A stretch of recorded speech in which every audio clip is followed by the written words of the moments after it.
বছর ডিভোর্স হলো ওরা থাকে, আপনারা এগুলো জানেন না। তানভীর ইমামের বাসা না এটা? জি, তানভীর ইমাম সাহেবের বাসা না?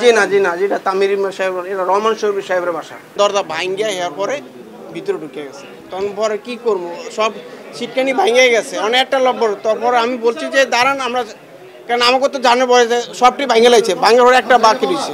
পরে আমি খুলে দিয়েছি, খুলে একজন বাড়ি দিচ্ছে, এটা খোলে না, ইয়া করেন না কেন। আমরা ওই মুরব্বী থাকতো আর আমরা কাজের স্টাফ 3 জন। এটা আবার আমার সাহেবের মেয়ে থাকতো। আমরা শুনছি চাকরিতে যে সঙ্গে আইসি, তখন আমি শুনছি যে স্যার আছে 2001-এর দিকে মনে হয়, না 1-এর দিকে নয়, 1 সালের দিকে আমেরিকা গেছি। পরে বাংলাদেশের সাহেবের 2014 সালে সাহেবের অবস্থা ভালো ছিল না, তারপর হেনতে আমেরিকা থেকে আইসি। এখন কে থাকে? এখন সাহেবের মেয়েই থাকে, এটা সাহেবের বাড়ি। রহমান সাহেব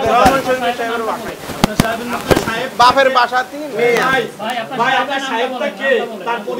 বললাম তো রহমান শরীফ।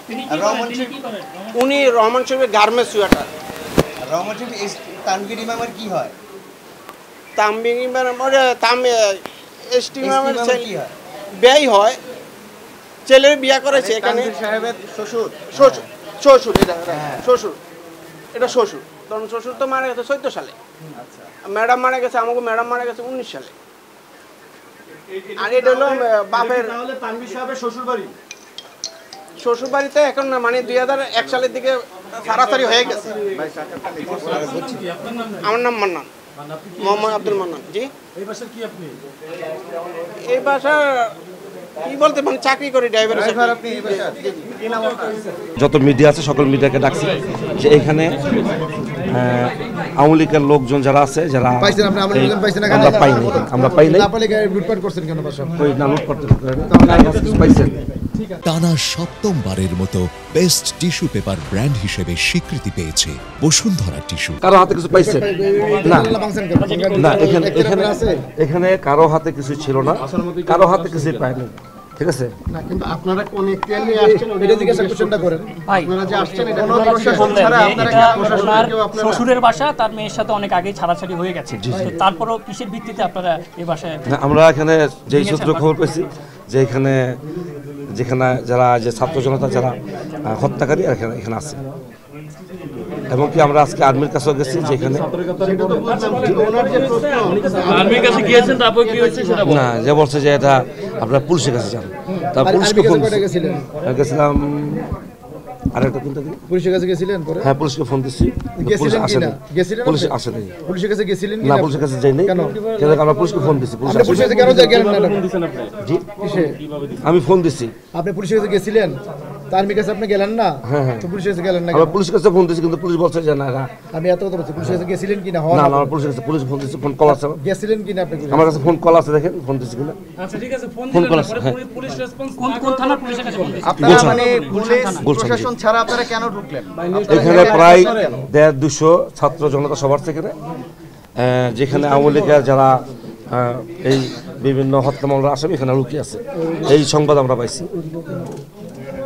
ঠিক আছে, আপনারা এসে কিছু পান নাই তাইলে? না, আমরা এখানে কিছু পাই নাই, কিন্তু দোতলা আমরা এখনো শুনতেছি যে দোতলা আছে। দোতলা দেখেন। এই তথ্যগুলো আপনারা কোথায় পেয়েছেন? এই তথ্যগুলো আসলে আপনাদের কে দিচ্ছে? এই তথ্য এই সোর্স আছে, এখানে আছে, এখানে দেখাবো আমি। না, নিচে আছে, দেখেন। আমি সোসকে এনে দিই, তাহলে হবে। আমাদের জাস্ট নাম লিখে রাখছে, আমাদের হচ্ছে আমরা কোন কলেজে পড়ি, কোন বিশ্ববিদ্যালয়ে পড়ি সেটা লিখে রাখছে, আমাদের নাম্বার রেখে দিছে, ঠিকানা রেখে দিছে, এতটুকু। সরকারি বাহিনী আসার আগে আপনারা কেন ঢুকলেন ভিতরে? আমরা তো আপনার সাংবাদিক সহকারে আমরা। সাংবাদিক তো এখতিয়ার রাখে না, সাংবাদিক রাখে না এখতিয়ার। আপনি যদি পুকুরে নামেন সেইখানেও সাংবাদিক। আমি বলি উত্তরটা আমি দেই। সামনে আসেন। একজন অন্যায় করে পুলিশ আসার জন্য অপেক্ষা করে সচেতন মানুষ তখনই চোরকে ধরে। আমরা এখানে ছিলাম, সিরাজগঞ্জের নিচে হত্যা আর কথা আছে। এখানে চোর ছিল না তো ভাই, এখানে তো চোর ছিল না, এখানে ছিল না তো। আমরা তানভীর ইমাম নিজে 20 বছর আগে তার ডিভোর্স হয়ে গেছে, এখানে সে 20 বছর আগে ডিভোর্স হলো, ওরা থাকে, আপনারা এগুলো জানেন। তানভীর ইমাম এসব বড় বড় পলিটিশিয়ানদের দুই চারটা বিবি থাকে, এগুলো নিয়ে প্যারা নিয়েন না আপনারা। না আমরা প্যারা নিচ্ছি না। ঠিক আছে, আমরা যা করার আমরা করছি, আপনারা যা করার করছেন। যা আপনার পরিচয় আমি একজন সাধারণ মানুষ, আপনার নাম আমি বাংলাদেশের আমজনতা।